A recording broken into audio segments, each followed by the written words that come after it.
It was the kind of win that echoes through the locker room, energizes a fan base, and sets the tone for an entire season. The Philadelphia Eagles didn't just win. They survived, they battled, and they came out on top in the kind of gritty, emotionally charged game that defines championship teams. Opening night at Lincoln Financial Field had all the elements of a Hollywood script. A packed house, the raising of another Super Bowl banner, Jerry Jones watching from the visitor's box. And on the field, the Birds went to war with their fiercest rival and came out with a 24-20 victory that, while far from perfect, screamed resilience. This game had everything: weather delays, emotional swings, injuries, ejections, and just enough big-time plays to tilt the scale. Jalen Hurts and Nick Sirianni are now 5-0 in season openers. That's not a fluke. That's preparation, poise, and leadership. When the game turned into a street fight, they didn't blink. That's what you expect from a group with championship DNA.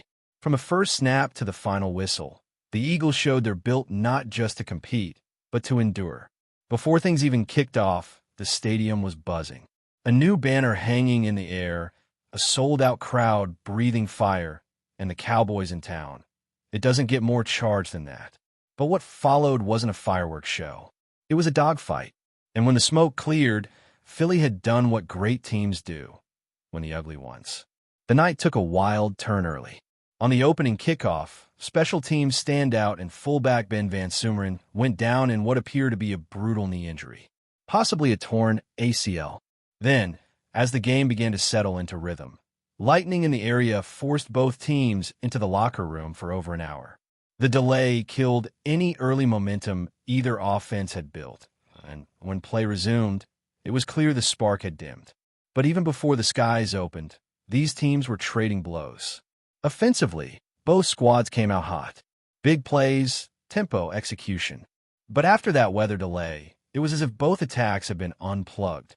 Still, despite racking up over 100 yards in penalties and losing one of their best defenders in Jaylen Carter, the Eagles never folded. Let's talk about hers. 19 completions on 23 attempts for just over 150 yards doesn't leap off the stat sheet. But this wasn't about numbers. It was about moments. It was about efficiency, decision-making, and making plays when it mattered most. Hers ran for 62 yards and punched in 2 rushing touchdowns. And these weren't goal-line sneaks. These were improvisations, extended plays, and pure athletic brilliance. One of those scores came after juking a linebacker completely out of his cleats. He surveyed the field, found nothing, and turned nothing into 6. He turned garbage into gold. This wasn't just a quarterback playing quarterback. This was a leader dictating the terms of engagement. Hers was decisive, quick with his reads, smart with his feet, and confident in the pocket. He took just 1 sack all night for 8 yards, a testament to both his awareness and the offensive line's protection. Though the line could have been more dominant in the run game, they gave hers enough to work with. His quarterback rating of 94.2 tells part of the story. The rest? That's in the way he outdueled Dak Prescott on a night that demanded clutch play. And speaking of Dak, let's address the elephant in the room, the Jaylen Carter incident. During the weather delay, NBC broke down the altercation with slow-motion film showing Dak Prescott allegedly spitting toward Carter. Whether it was direct or near enough to provoke, the response from Carter, a retaliatory spit directly onto Dak's chest, was idiotic. Carter was ejected immediately before the ball was even snapped. And while some will point fingers and say Prescott started it, there's no defending Carter's reaction. He let emotion override judgment. And in a tight divisional game, it nearly cost his team dearly.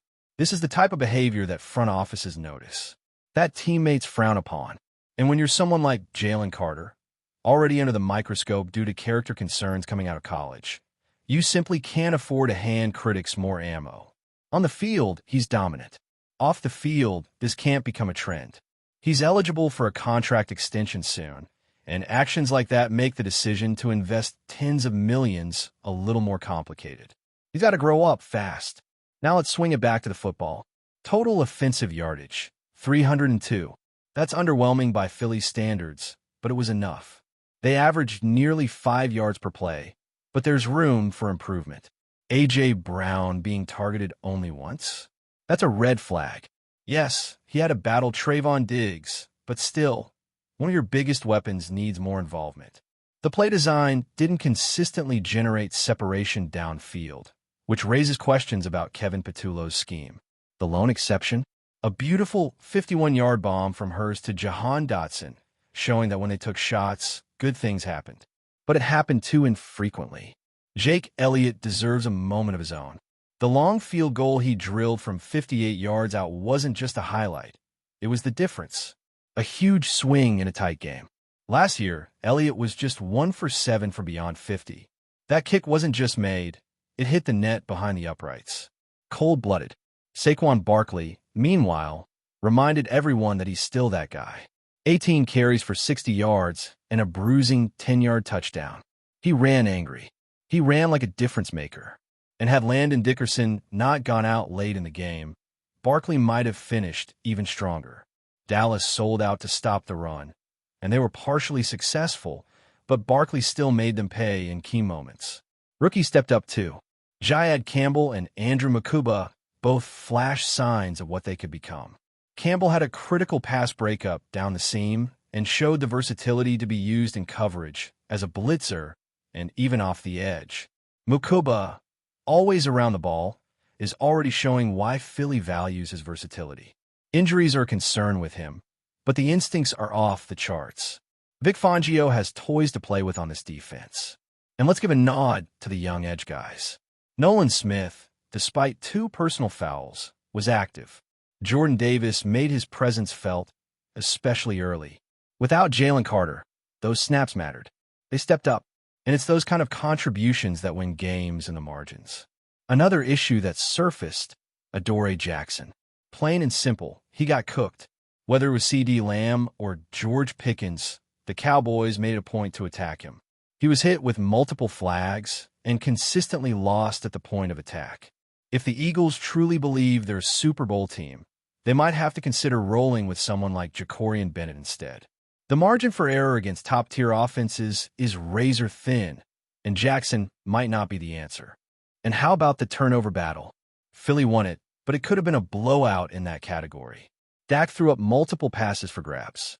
The Eagles were inches away from snatching another couple interceptions. And let's not forget the fumble forced by Byron Young and recovered by Quinyon Mitchell, a play that nearly turned into an 80-yard scoop and score, if not for Prescott's saving tackle. There was even a little MJ flair in the building. Michael Jordan himself was at the game, reportedly as a guest of Jalen Hurts, who was rocking the new Air Jordan 11 Love Hurts cleats. After his first touchdown, Hurts gave the Jordan shrug. Perfect timing. Perfect moment. At halftime, despite the chaos, Hurts had already totaled 93 passing yards and 48 rushing yards, with 2 touchdowns. He was surgical. He was a one-man wrecking crew. And even though the offense slowed down post-delay, that first half was a glimpse of what he can do when he's locked in. This game was far from perfect, but that's exactly why it matters so much. The Eagles didn't win because they were dominant. They won because they found a way. They won because their quarterback made plays, because their kicker stepped up, because their defense held on when it mattered, because they stayed composed, most of them, anyway, when the game could have slipped away. That's the mark of a team with real championship potential. Another major thread from this intense clash was the emotional toll and how the Eagles managed the weight of expectation. When you start the season raising a Super Bowl banner and you do it in front of your biggest rivals, the mental edge matters. Every player feels the pressure to back that ceremony up with a win. Every misstep becomes magnified. Every success becomes a rallying point. And when the lights shine brightest, this team delivered, not with flash, but with force, with focus, and with fire. One of the most important things that came out of this win was the reinforcement of Jalen Hurts' identity as a winner. He's now won 15 straight games he started and finished. That's not just an impressive stat. It's the kind of number that sets the tone for how the league views you, how your team believes in you, and how defenses approach you. Hurts' influence goes beyond the plays he makes. He's composed, never rattled, and always in command. When things start to unravel, and there were several moments when they almost did, he remains the anchor, It's one thing to put up numbers. It's another thing to carry a team through adversity. Hurts continues to prove he can do both. What stands out most about Hurts is that he doesn't play hero ball. He's not trying to win every down with a highlight. He goes through his reads, understands the assignment, and makes the smart play. And when a moment calls for it, he breaks the structure and creates something out of nothing. That balance between system and improvisation is what makes him so dangerous. He's growing into one of those guys who you just expect to make the right decision more often than not. And when you can say that about your quarterback, you're in a good spot. But let's not act like this was a solo act. The Eagles' defense deserves their flowers too.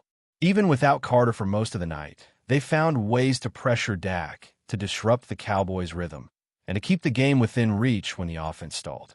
They weren't perfect. There were blown coverages, penalties, and moments of concern, especially with Adoree Jackson, but they responded when it counted. That forced fumble, the pass breakups, the swarming around the line of scrimmage, those are winning plays. That's what you need when the scoreboard is tight and the momentum is up for grabs. This team feeds off chaos. When the game gets ugly, the Eagles get sharper. That might not make for the prettiest brand of football, but it's what wins in January. It's what wins in the cold, in hostile stadiums, and in one-possession games that come down to the final 5 minutes. You saw that mentality here. They didn't flinch when the Cowboys closed the gap. They didn't fold when the penalties piled up. They just kept swinging. The trenches, as always, played a huge role. The offensive line, while not dominant, gave hers enough time to work. They struggled at times in run blocking, especially after Dickerson's exit, but they held up in pass protection. On the other side of the ball, the defensive line was aggressive. Nolan Smith and Jordan Davis both stood out with their activity and presence. Davis in particular looked more comfortable, more instinctive than he has in the past. He's not just a space eater. He's becoming a playmaker. That matters in a league where collapsing the pocket and disrupting timing is everything. And how about those young guns on defense? Jayed Campbell and Andrew Mukuba might have limited NFL reps, but they don't play like rookies.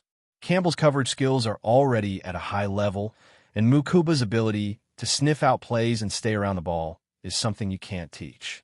He's got that natural instinct. And while injuries are something to monitor, his skill set gives this secondary a much-needed injection of versatility and range. The secondary overall had its hands full with CeeDee Lamb and the rest of the Cowboys receivers. And while Lamb made some plays, he also left several on the field. Drops in critical moments, including one that could have been a game-changer, hurt Dallas.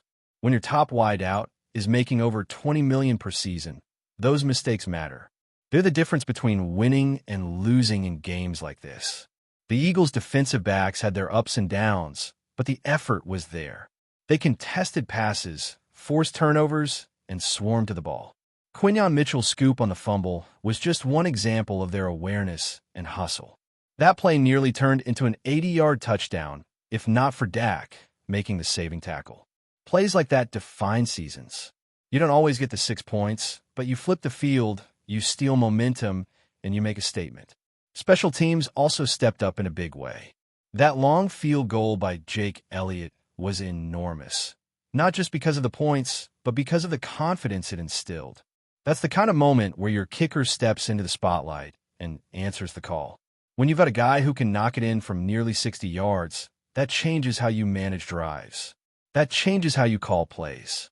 And in close games like this one, it changes everything. This one also came with some questions. Why was A.J. Brown so invisible in the game plan? One target for a top 5 receiver is baffling.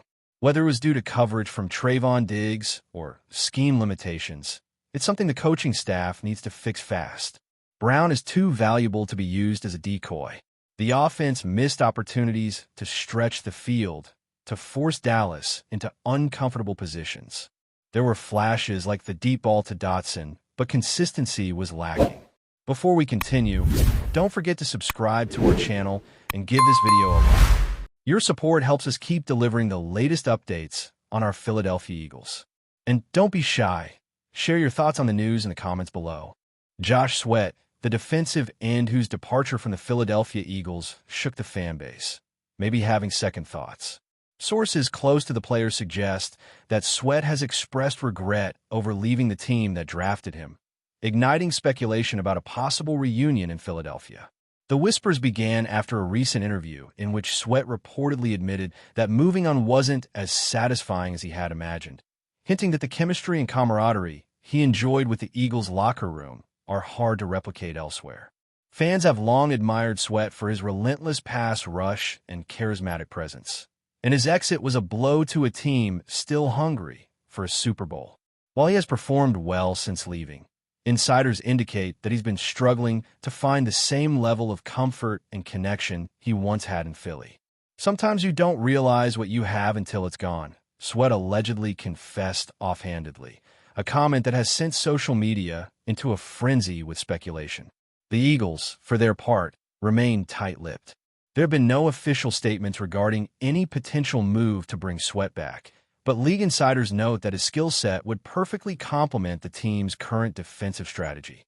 Some analysts argue that a return could make the Eagles' pass rush one of the most feared in the NFL, while others caution that contract negotiations and team dynamics could complicate matters.